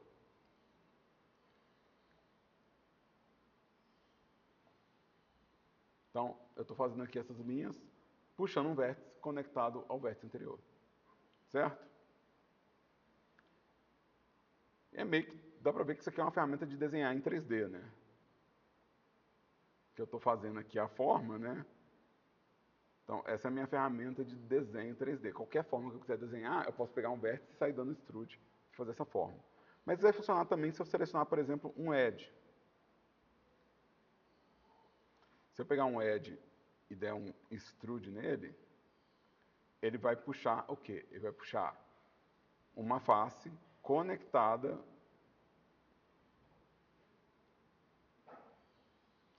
Então, quando eu falei de modelagem poly by poly, como a gente fazia antigamente, quando os computadores eram de pedra, a gente fazia, na verdade, com esse tipo de situação, dando extrude e fazendo polígono. Na verdade, é um bom jeito de modelar. Ele é um bom jeito de modelar, fazer coisas bem complexas. Você pode ir dando extrude, fazendo o caminho da forma complexa que você quer, né? Então, por exemplo, o extrude do assento do carro que é arredondado, ele provavelmente seria uma coisa assim, feita com face, né? Com a frente do carro sendo puxada aqui e a lateral do carro provavelmente puxando aqui, né? Vamos fazer rapidinho uma calota, né? Então, você provavelmente faz a silhueta da forma bem rápido, né? E aí você consegue,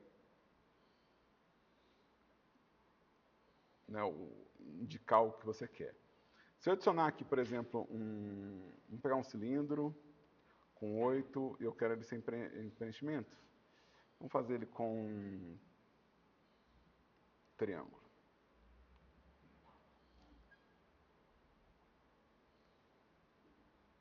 Inclusive esse aqui que eu vou fazer é uma boa prática.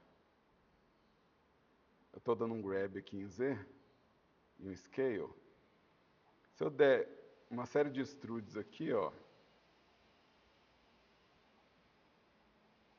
eu vou conseguir fazer, sei lá, uma peça de xadrez.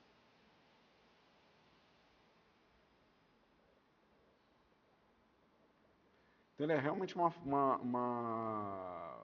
forma de construir coisas em 3D.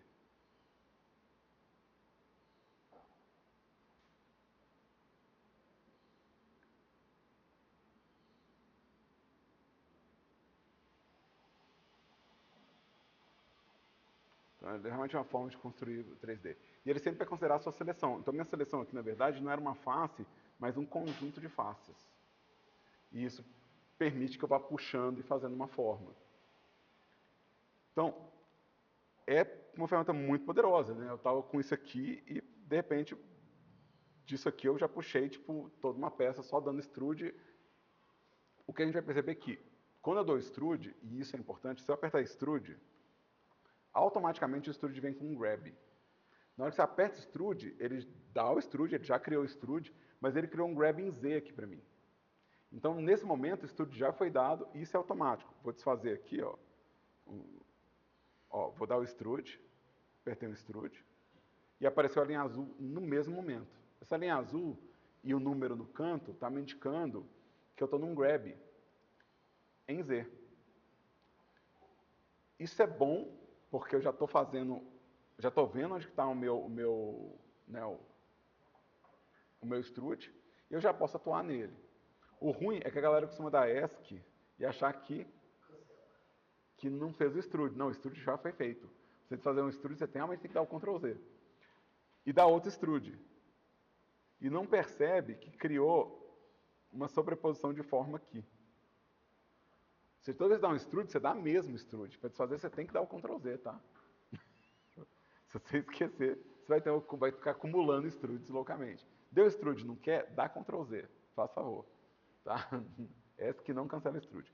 Mas o que é legal? Por exemplo, se eu dei um extrude e eu quero fazer, por exemplo, não uma forma para cima, mas uma forma para dentro, eu posso trocar esse grab por um scale. E dessa forma eu consigo fazer, por exemplo, a parte cavada de um modelo. Porque se eu der o extrude para dentro aqui, ele vai fazer o buraco para mim. Ó. E isso é bem interessante. Quer dizer que eu posso pegar uma forma e fazer ela, a contraforma dela com o extrude. Existe uma versão do extrude que já é isso, tá? Então, existe uma versão do extrude que já é isso, que é o inset. O inset é o extrude com scale. Tá? Então, se em vez de apertar o E, eu apertar I, ele vai me dar esse inset. Só que esse inset, ele não muda para grab. Ele é forçosamente no scale. Então, geralmente, eu não passo tanto ele no primeiro período, mas ele tem umas situações que ele é legal. Quando você precisa fazer uma forma que é muito irregular,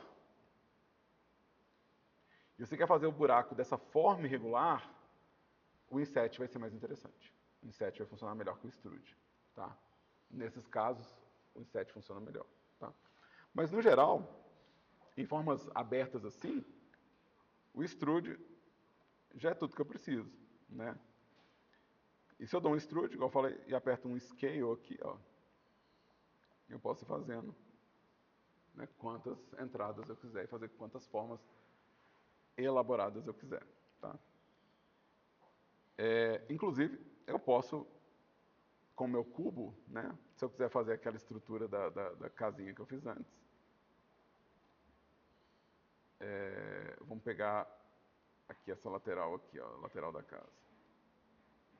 Eu posso dar um extrude para cá, ó, e eu vou ter o corte para fazer o telhadinho aqui, ó. Então, eu posso usar o extrude para fazer isso também.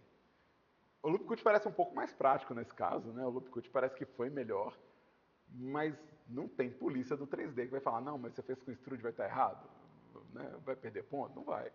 Se você achou mais fácil fazer esse design com extrude, pô, faça com extrude, é isso mesmo. Se achou mais fácil duplicar, faz duplicando, né? É isso mesmo.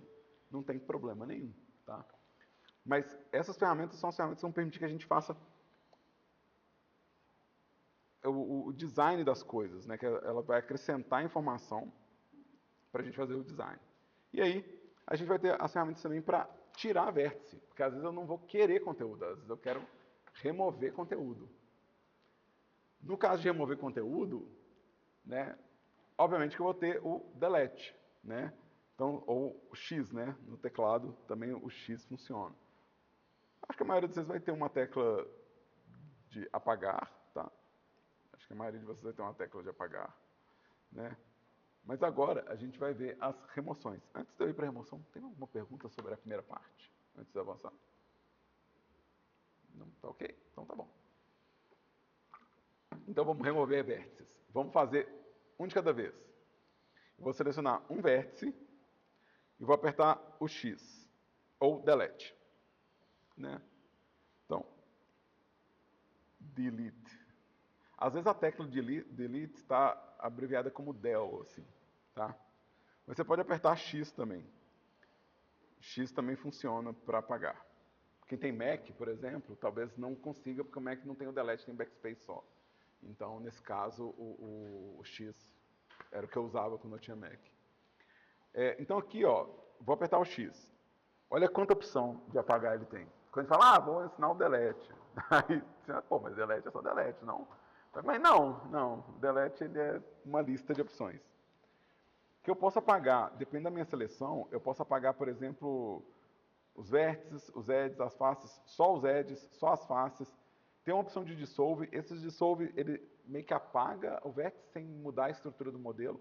Isso é mato para fazer Denigon. Fazer Denigon, isso aqui é mato, tá? Uma coisa que eu uso muito é esse edge loop aqui. Às vezes a gente está modelando ali no Extrude, a gente empolga e fica com 1 milhão de corte. E você quer só apagar uns loops, porque você fez corte demais, você quer só apagar umas voltinhas. É útil pra caramba esse... né? Ele simplifica, otimiza o modelo, que é uma beleza. Mas aqui, ó, me interessa esse bloco inicial. Deixa eu apagar um vértice para vocês verem o que acontece.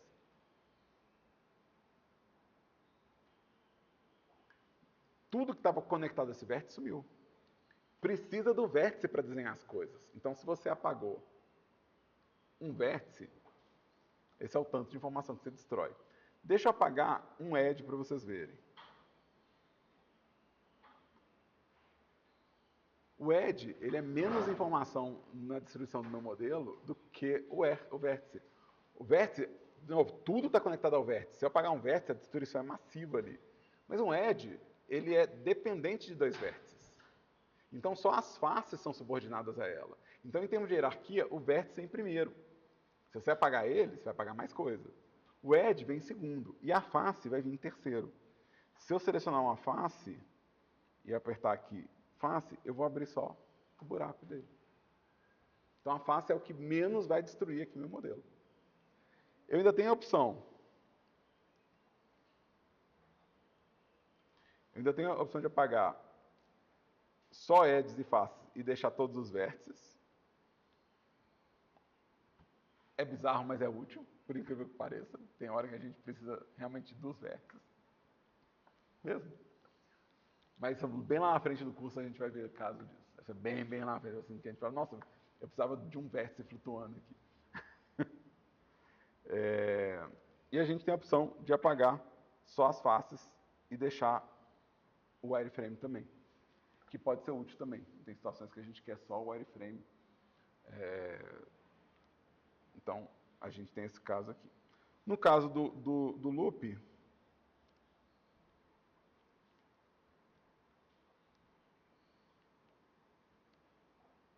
ele vai apagar os loops selecionados. Tá? Então, eu vou selecionar aqui os loops. Né? Vou selecionar. E ele vai apagar esses loops. De novo, às vezes é bom para limpar um modelo, para tirar uns excessos de corte. Tá? Então, os outros, a gente não precisa mexer com eles agora. Geralmente eles geram mais problemas para vocês no primeiro período do que a solução. Eles costumam gerar os N-gons que vocês não percebem que geraram, e depois para corrigir, você meio que não lembra. Então vamos tentar concentrar nesses de cima aqui, ó, e no edge loop. Beleza? Tranquilo? Pode ir para o próximo? Então vamos para o próximo. Próximo é a ferramenta de merge. Merge é uma ferramenta de junção. Ele vai pegar 2 vértices e unificar em um vértice só. Então ele vai juntar 2 vértices em um vértice só. Então ele está reduzindo o número de vértices. Deixa eu dar um exemplo fazendo outra casinha, porque é isso que eu estou fazendo aqui hoje. Eu estou usando todas as ferramentas para fazer exatamente o mesmo modelo várias vezes. Então extrude, 15Z, né? E aí eu vou pegar esse vértice e eu vou dar um merge. No caso do merge, o atalho vai ser M. Geralmente os atalhos são a letra, né? Tá meio tranquilo isso, né? Só o loop cut que Deus sabe, né? Que é Ctrl R, mas até agora tá ok. Então vamos lá, merge. Aí ele me dá essas opções. Juntar no centro. Seria bem legal para fazer a casinha, né? Juntar no centro. Merge. Juntar no cursor, que é essa mira aqui. Tem um collapse. Vai parecer muito com merge at center. O cálculo é semelhante. Ele não é igual, mas ele é semelhante. Merge no primeiro selecionado. Merge no último selecionado. E eu tenho merge por distância.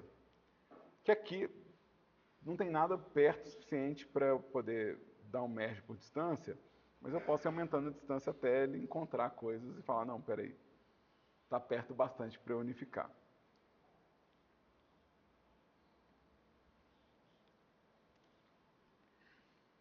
Então aqui para fazer a casinha, eu podia dar 2 merge at center em um extrude e eu teria o telhado da casinha. Né? Dou um merge ali, fica triangular. O merge à distância, ele vai ser legal pra gente, a gente vai usar ele bastante, porque vira e mexe a gente faz sem querer aqueles extrudes, ou faz um loop cut e cola ele aqui. E o que acontece quando você faz isso, é que você tem 2 vértices sobrepostos no mesmo lugar. Então aqui, ó, tem 2 vértices sobrepostos no mesmo lugar. Se eu selecionar o meu modelo inteiro e dar um merge por distância, ele vai remover os vértices sobrepostos. Então ele dá uma limpada no modelo. Bem útil pra gente. Né? Ah, eu pulei uma coisa. Agora que eu estou percebendo. Pessoas, eu pulei uma coisa. Mas antes disso, deu para entender o merge? É junção de 2 vértices. Vocês vão modelar bastante coisa para encontrar problema que vai ser solucionado com merge, tá? Uma coisa que eu me pego fazendo com muita frequência, com merge, às vezes eu estou fazendo um modelo e eu descobri que tem um N-gon, ou não tem nada, e aí eu dou um extrude e um merge at center para fazer a tampa. Eu me pego demais fazendo isso. Tem outras formas de fazer isso, mas eu me pego demais fazendo isso. De, em vez de ficar preenchendo de face, eu dou um merge. Isso é quase que um tique nervoso meu.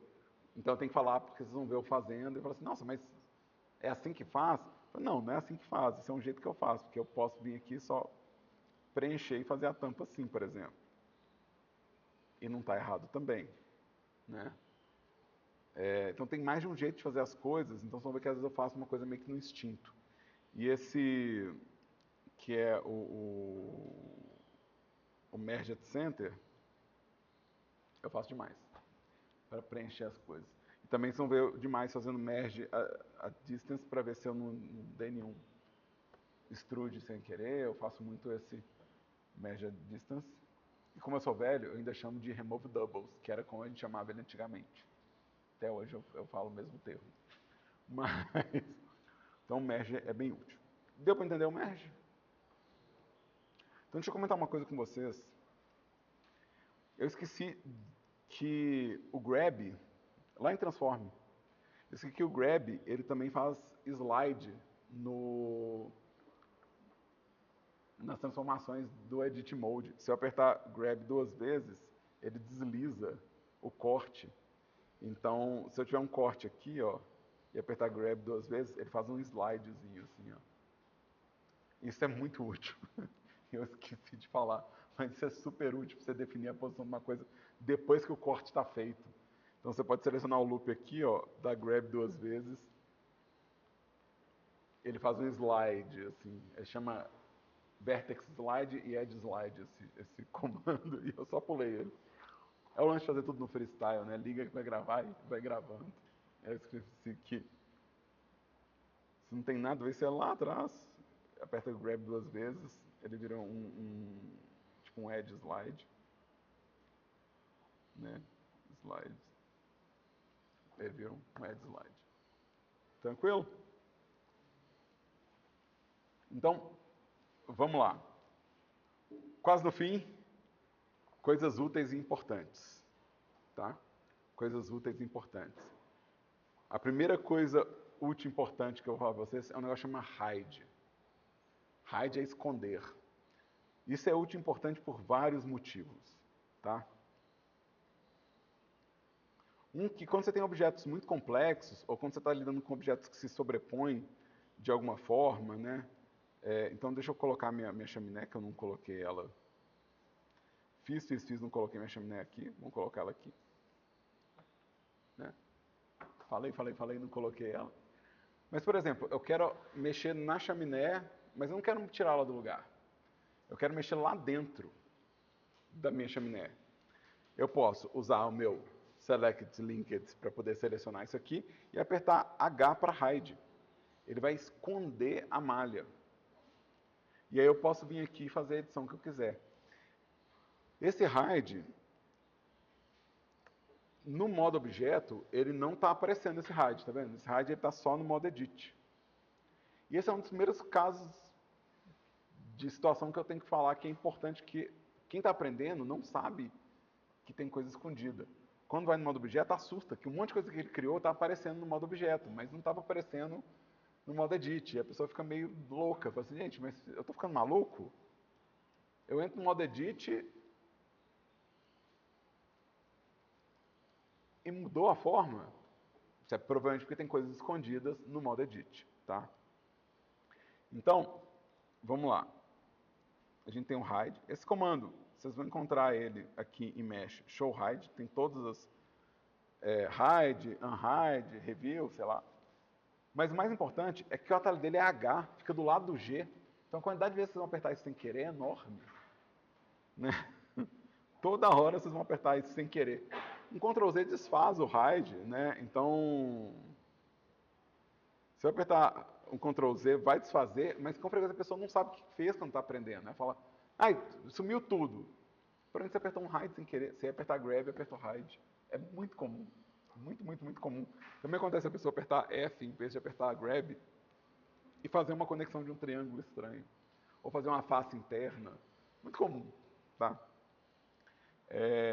Mas aí é bom saber, tá? Que você tem um hide. O review seria Alt H, tá? Então, Alt mais H seria o unhide, né? Eles chamam de review, tá? Isso é bem importante, isso é bem importante. E um outro atalho que é legal pra caramba é o atalho Tab, tá? Tab. Também é legal o Shift Tab, ou Ctrl Tab, sei lá, Ctrl Tab. Mas Tab, ele vai alternar entre o modo Edit e o modo Objeto aqui, ó. Ele alterna entre modos de trabalho. Então, eu estou entrando e saindo do modo Edit usando Tab. E Ctrl Tab, ele mostra os modos de trabalho, assim, num disquinho para você trocar. Então, Ctrl Tab, eu posso ir para qualquer um deles, tipo, de uma forma meio dinâmica. Para quem acostuma com esse tipo de menu, é uma mão na roda. Eu sou mais acostumado com alternar. Se você estiver usando, por exemplo, um modo de pintura ou de escultura e apertar Tab, ele vai fazer a mesma coisa. Ele vai alternar entre o modo de trabalho que você estava e o modo Edit. Tá? Então, ele não alterna obrigatoriamente entre o modo objeto e o modo edit. Ele alterna entre o modo edit e o seu modo e o outro modo de trabalho que você está selecionado. Tá? O modo edit é meio mandatório, então ele sempre vai para o modo edit. Quando você aperta Tab, ele vai ser para o modo edit. Se você apertar de novo, ele vai para o seu último modo de trabalho. E o atalho mais importante de todos, F3. É a busca. Se você apertar F3, você pode procurar qualquer dessas coisas que eu falei no Blender. Qualquer conceito que eu falei, quer procurar extrude? Vai lá, digita extrude. Você vai achar o que for necessário, se tiver no contexto. Então vamos lá, modo edit, tem extrude. Tem extrude. Então, F3. Então aqui ele vai ter a opção de extrude, porque eu estou no modo edit. Se ele não apareceu, é porque você está no modo de trabalho errado. É porque você não está no contexto daquela busca. Então ele não mostra, não tem como você fazer nada. No modo objeto, eu talvez queira encontrar tipo, uma transformação ou uma rotação. Então, qualquer uma dessas coisas que eu falei, ou qualquer coisa que eu não criei, não anotei um atalho, ou não falei um atalho, é porque provavelmente eu confio que vocês vão buscar essa coisa quando precisar. E toda vez que você usa o F3, ele lembra a sua última busca. Então, se você está usando uma ferramenta várias vezes na sequência, ele vai lembrar a sua última busca. Tá? Então, vamos colocar aqui o duplicate. Aqui, ó, mesh duplicate. Ele, inclusive, ele dá o atalho, já te dá o comando. E se eu apertar o F3 aqui, ele vai ser o primeiro resultado aqui, ó. Então ele lembra que a última busca que eu fiz foi o duplicate. Né? Então ele vai fazer esse processo. Tá? Isso é super importante, inclusive para descobrir coisas no Blender. Né? Vamos pegar aqui, sei lá. Eu tenho como renomear coisas aqui, rename. Olha só, tem um negócio que chama batch rename, quer dizer que eu posso renomear várias coisas ao mesmo tempo. Né?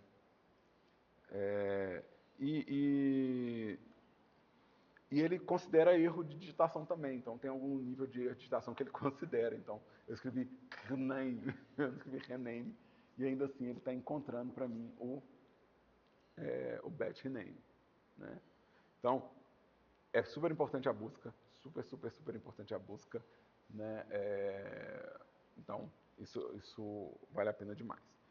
Então, dito tudo isso, deixa eu finalmente modelar minha casinha, tá?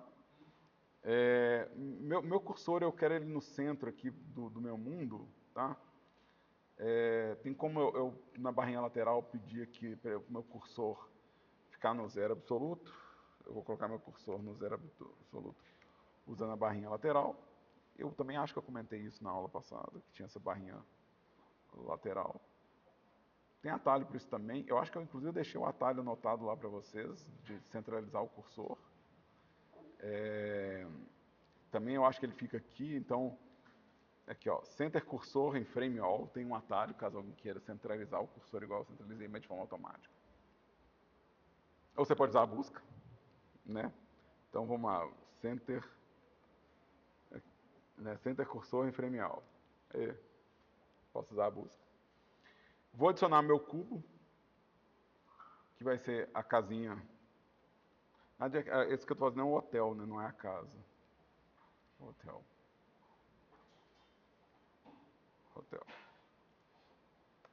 De todos os métodos que eu usei, acho que o LoopCut foi o que me deu o resultado mais rápido. Foi o que eu acho que ficou mais rapidinho. Então, aqui, LoopCut, Ctrl R. Vou selecionar esses dois vértices aqui, grab em Z. Se eu achar que eu tenho que aumentar a escala do hotel aqui, nessa direção, seleciono todo mundo com A, escala em Y.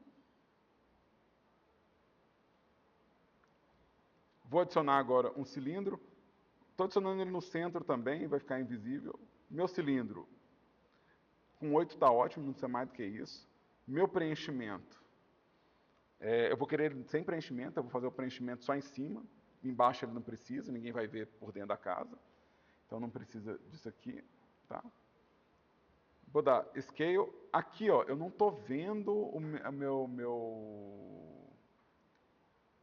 minha chaminé lá dentro, mas existe aqui na barra superior uma visão de wireframe e uma visão de raio-x.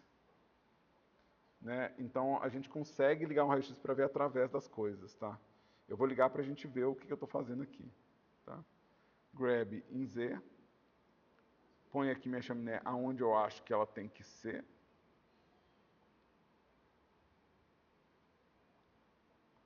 Vou selecionar, vou desligar o raio-x aqui. Aqui eu posso dar o extrude ou preencher os quadros. Eu acho que eu vou fazer o meu extrude e meu merge at center. E está pronto. Esse é o primeiro exercício de fixação que vocês vão fazer. Tentar reproduzir esses passos que eu fiz. Tentar fazer o mesmo design com várias ferramentas, para ver se você entendeu as ferramentas. Tá? Então, seja você que está assistindo na aula gravada, vai que você quer aprender com essa aula, vai que você consegue, né? Quem sou eu? O intuito de gravar as aulas é ajudar qualquer pessoa, né? Então vai que a pessoa que está assistindo quer praticar. Minha sugestão é isso. Tenta fazer o mesmo design igual eu fiz, né? Com várias ferramentas diferentes. Vê se você consegue criar. Eu fiz com todas as ferramentas, eu meio que fiz a casinha de novo. Não sei se vocês perceberam. Mas tenta. E não tem problema se não conseguir, não. É realmente um exercício para a gente praticar, tá? Lembra de nomear bonitinho as coisas. Se você gostou, salva, manda para você mesmo, né? E, no mais, obrigado aos alunos que vieram aqui, estão comigo aqui ao vivo. Obrigadão, gente. E obrigado pessoal que está vendo isso gravado. Espero que ajude quem estiver assistindo, nem que seja para uma sonequinha, né? Então é isso aí.